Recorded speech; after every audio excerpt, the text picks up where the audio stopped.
Let's ask you a couple of questions. Okay. Because I am dying to know, and I bet people listening are just dying to know some things. Of course. So let's start with an easy, generic question. Sure. And I'm curious to know when you started and really wanted to pursue a path in music. So I actually started out more on a musical theater type of thing. I think I've been performing since I was probably about like 5. I'm from New York, like 30 minutes outside of Manhattan. So I would always go into the city for classes and voice lessons because it was right there. Broadway was right there. I did that all my life. And I went to the Boston Conservatory for 2 years doing that. But while I was there, I've always loved like R&B and that type of stuff. But I really started writing. And when I started writing, I was like, oh, I think I like something better. Even though musical theater is amazing and still influences what I do, I think that once I discovered writing, it was all downhill from there. Oh, all right. Well, yeah. Or however you see it. I mean, I love it. Right. No, it's just definitely, I would think of it more as an uphill thing. No, it is. But... I'm just making a joke. Oh, Because, okay. you know, music is a path you should never take. Right. You know, I've had so many people tell me that, and I bet you've had your fair share as well. But yeah, no, that's great. Mm-hmm. So really, New York? I am. Mm-hmm. That's so cool. New York. Is it fun there? Oh, it's the best. Yeah? I mean, you can't really go wrong with New York. Have you ever, okay, here's one that I didn't think I was going to ask you, but have you ever been to the ball drop in New Year? Like, were you in Times Square? We stuck it out from 2 p.m. till about 9:30 one year. Well, and okay. some random woman handed me a sign. This is when Justin Bieber was like huge. Right. And they needed it for some promotional thing, but it was like, I love Justin Bieber, and I held it. Even though I was on him, but now there's like pictures of me somewhere on the internet Really? with like this huge I love Justin Bieber sign in Times Square during the ball drop, but I did not actually last till the real ball drop. So Really? cold. 7.5 hours and I quit. Wow, all that waiting for nothing. Yeah. Ah, what a big letdown. Yeah, but it was still fun. There's so many concerts and like claustrophobia and all those fun things. Right, exactly. So let's move into another question here. So you were saying that you started discovering this whole writing thing, and you've also told me, you know, a couple of times, you know, not on air.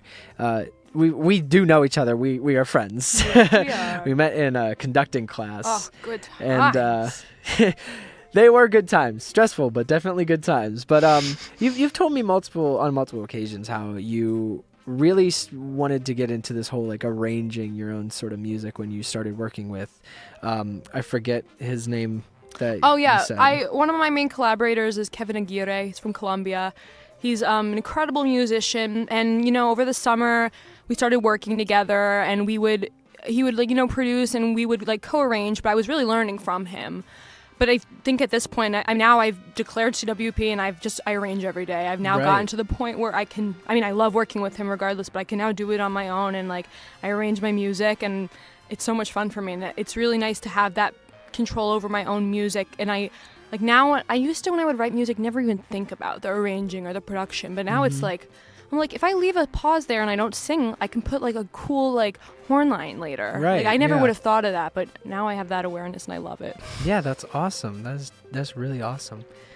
Let's see. Another question that I was thinking of here is, you go through a lot of players. Like you don't have a definite like band of people that follow you. Yeah. And you know, it's not like Cindy Latin and band. It's Cindy Latin. Yes. It's you. So here's a very interesting question. Maybe that people who do play music can maybe learn from a little bit. Sure. What makes a good player and what makes a bad one? What's like a player that you'd be like, okay, yes, I want you to play in my band, and one that shows up to a rehearsal and you're like, no. I love this question because I talk about this all day long with people. The best person for me is someone who answers messages quickly. So they're responsible, prepared, and then on top of that, they actually are enjoying themselves in the rehearsal, and I can tell. And the thing I like is, like I said, I'm arranging, but it's not like I've been arranging for 20 years. It's new to me, so I have right now like awesome horn players, and they'll say to me like, I'm not sure you really meant this articulation. Let me play a couple options for you, and you could tell me if that was what you meant, or maybe if you meant this. And I love that because then I learn. Those are the people I love, and the ones who are happy, like my music. Right. But yeah. The other side is like the ones who don't show up to rehearsals when they said they would, or who are really difficult to schedule with, look miserable, look bored, don't help with equipment, especially when it's their equipment. Like when I need to like bring something for someone, and I understand like, oh, they're in class or something, but it's like if you're not going to help bring like something that you need to play, it's kind of like, I don't vibe with that very much. Right, yeah, no, that just doesn't seem fun at all. Yeah. All right, well, there's a little lesson to be learned if you're trying to be a player. So, all right, let's see here. You you want to obviously go on to do much bigger and better things than just Berklee. I mean, this is a nice stepping stone, Yeah, I love but Berklee, like you want to go on and, you know, really achieve some much bigger goals. So like on top of stuff that you are doing, say like tomorrow or the next week, what are you doing now to plan for your future later? And what is that future that you want to have? Like what is the career goal that you're going for?